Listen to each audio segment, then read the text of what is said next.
that. I want to suggest 6 ways that we can remind ourselves of the centrality of Christ at Christmas. 6 different ways. There's 5. We added one here in the last day or so. Here's the first one. Number 1, find a daily reading and use it. Find some kind of Advent reading through the month of December and use it. If you haven't started one, that's all right. Start now. And where would you find that? You might say, I don't even know what that means or what that looks like. Let me give you 3 resources. 2 of them are online resources, uversion.com and biblegateway.com.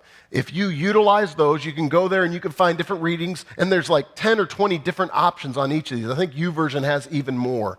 And they'll say, here's a reading that'll direct you in this way. And use one for yourself or for you and your spouse or for you and your children. Find some kind of daily Advent reading and use it. Advent simply means coming. It's about Jesus coming to earth. See, just taking that, there's one that we started this year, desiringgod.org offers a couple of free ones, and so I downloaded one. It's an e-book, and it takes, I think, about 2 or 3 minutes to read. It's real simple, but it just helps you every day of the month to remind you what this is all about. And of course, our campus bookstores at all our campuses, we have Advent resources that we're featuring this month.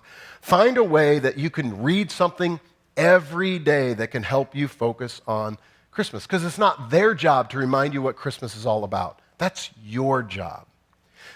Now, before I get into the second one, I found a list in the paper, I think it was a week ago Thursday, a list of the most popular Christmas songs. Let me show you the most popular Christmas songs. Number 1, the Christmas song, which is, chestnuts roasting on an open fire, which I've never seen done, but...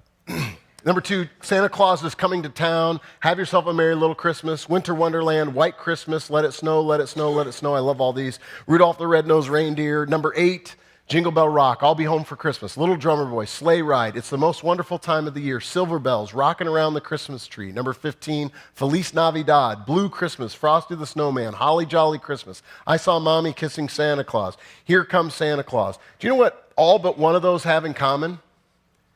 They're nothing about Christmas, really. They're not about Christ at all, except one song. Do you know which one it was? Little Drummer Boy.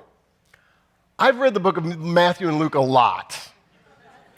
I did not know, I play my best for him, pa-rum-pa-pum-pum. I don't know, I've not seen that part of it. I don't understand that song. Anyway, all of those songs, these are the most popular songs, and literally one of them mentions the story of Christmas. That's it. Dave Barry, who used to write an article in the paper every week, he once wrote this about his kid's school. To avoid offending anyone, the school dropped religion altogether and started singing about the weather. My son's school, they now hold the winter program and sing increasingly non-memorable songs such as Winter Wonderland, Frosty the Snowman, and this is a real song, Susie Snowflake, all of which is pretty funny because we live in Miami. A visitor from another planet would assume the children belong to the Church of Meteorology. That's awesome. Okay, here's the second one. This is real simple. This is not, this is not hard. This is simple. So number 2, if you want to think about Christmas, focus on Christ at Christmas, choose music intentionally. Because here's the deal. If you put your radio on, like 101.3, which is where the radio in my car is right now, it's going to play a lot of Christmas idea music, but it's almost never about Christ. And I love all those songs. Please don't get the wrong idea. I'm not condemning those songs. I really enjoy those songs. I listen to those songs, but here's what I know. If you want to focus on Christ at Christmas, music predominates our culture all the year long. Why not be intentional and choose some music intentionally that helps you think of the point of what Christmas is about? Which is why typically you have a hard time finding it on the radio. You probably have to make a choice. So every year I buy 2 or 3 new Christmas CDs that help me think about Christ. So choose your music intentionally. That's going to help you. I've often wondered, if we brought someone here, he talks about the Church of Meteorology. I thought about if we brought someone here from Mara Mara and asked them, okay, you've hung out here for a couple of weeks. What do you think December is about in our culture? What would they say?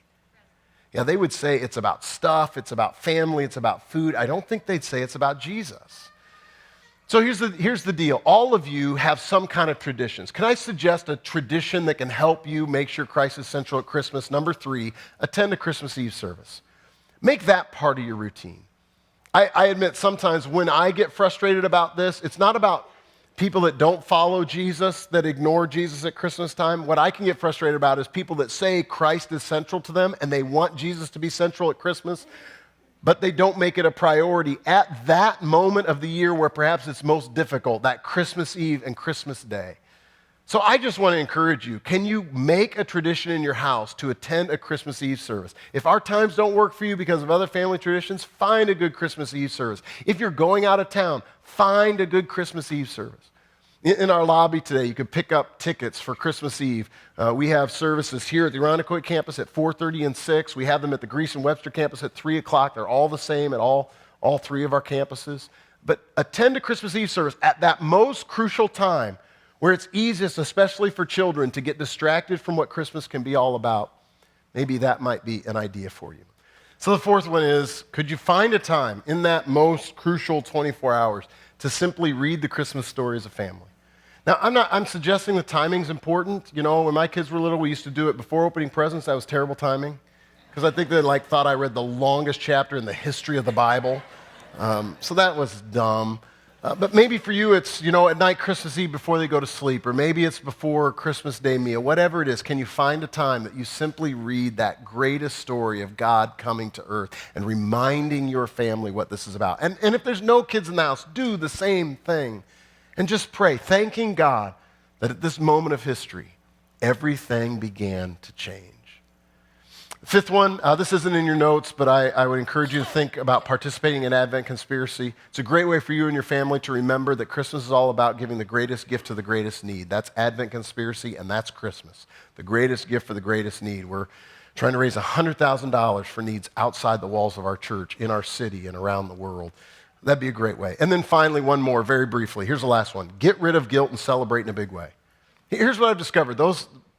Sometimes Christians, in seeing how commercialized our culture is and secularized it is and how consumeristic it is, and realize we participate in many of the same things. We give gifts and we make a big deal at Christmas, and they end up loaded down with guilt. Please get rid of guilt, because if you want to model how great Christmas is, it needs to be as big of a deal as possible in your house. And long term, your children aren't going to remember what gifts you gave them. They're going to remember the feeling around your home at Christmas time. I used to feel guilty because I think, man, I want my kids to think about Jesus, and I think all my daughters are wondering is if they're going to get an American Girl doll from Grandma this year. I used to be loaded down with guilt. What do I need to do? I spent all December, every night we would do a reading, almost every night, do a reading and sing a Christmas carol. Then it came to Christmas Eve and Christmas, and it ended up being all about stuff. What am I supposed to do, They rip into the gifts.